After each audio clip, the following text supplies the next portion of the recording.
Hey everybody, I'm Jeremy, also known as Riot Brightmoon. Hey folks, I'm Andre, also known as Meddler. Today is August 17th, and we've got a lot to cover today. To start, we want to talk about an update to how we approach ranked each year in League of Legends.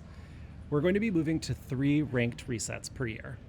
And we want to explain these changes a bit before we hand things over to our game director, Pu Lu, who will talk a bit more about what that entails. League's had a year-long ranked structure since the early days. Some of the details have changed a bit over time, but the core's been pretty consistent.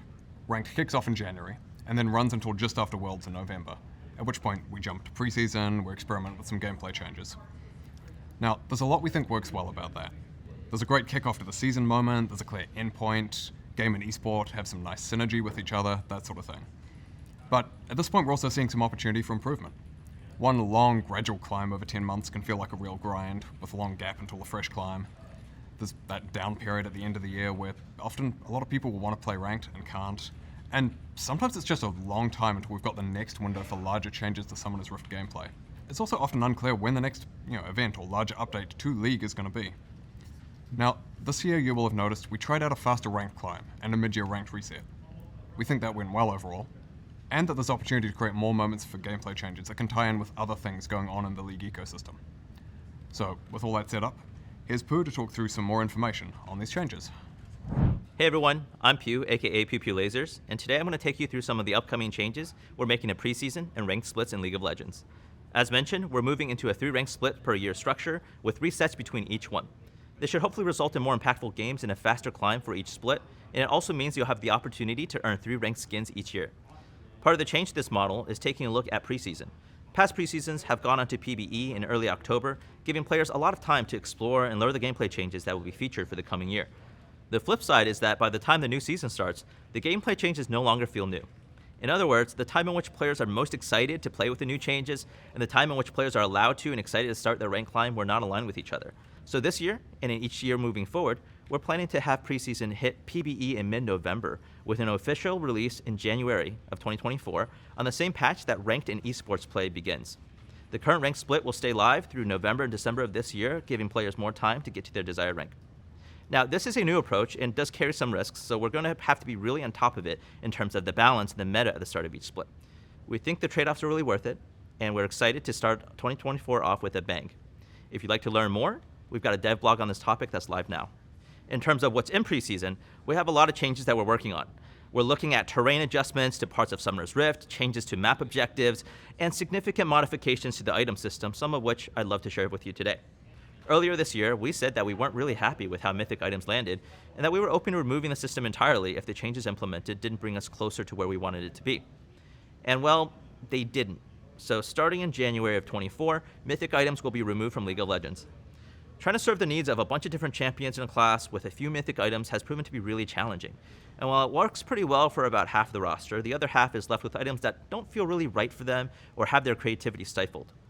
While the Mythic item tier will be removed, we will be adjusting current Mythic items that players really like to be exciting options rather than prescriptive centerpieces.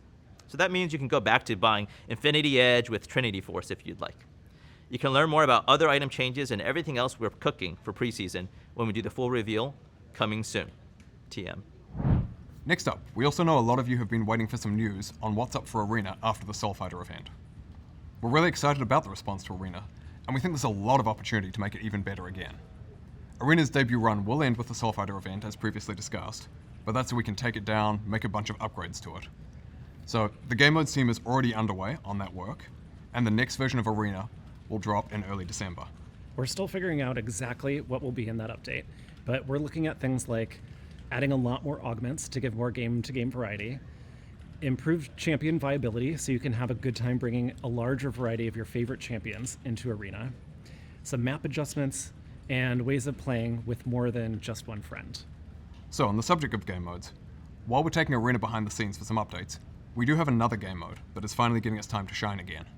Nexus Blitz is coming back in late October for a 5-week run. Now we know this has been a long time coming, especially because we promised you'd see Nexus Blitz in 2022, and we did not deliver on that. Now the game plays as you remember it, though with a few tweaks to account for changes since its last appearance, like the updated jungle items. On a different note, as we mentioned in a previous dev update, we're still also working on improving bot AI to both enhance the new player experience and also make playing against bots feel more like a real game. We'll be having our first player-facing technical test of the new bots on PBE sometime next month. We're currently focusing our bot work on helping new players learn the game. So these bots are deliberately intro-level at the moment. We expect most of you to crush them easily, but we'd still love your feedback on how they look and feel. And check out the dev blog that just went live today for more info on how to do that. Okay, that's nearly it for us from today. Next time we talk to you, we'll cover new champions and champion updates, including Skarner, who's still on track for a release early next year. Before then, though, you'll also see Jax's visual and audio update, which should be revealed sometime mid to late September. And if you want more details, don't forget to check out the dev blogs on the rank changes and ongoing bot AI development. Thank you so much for watching. Thank you all.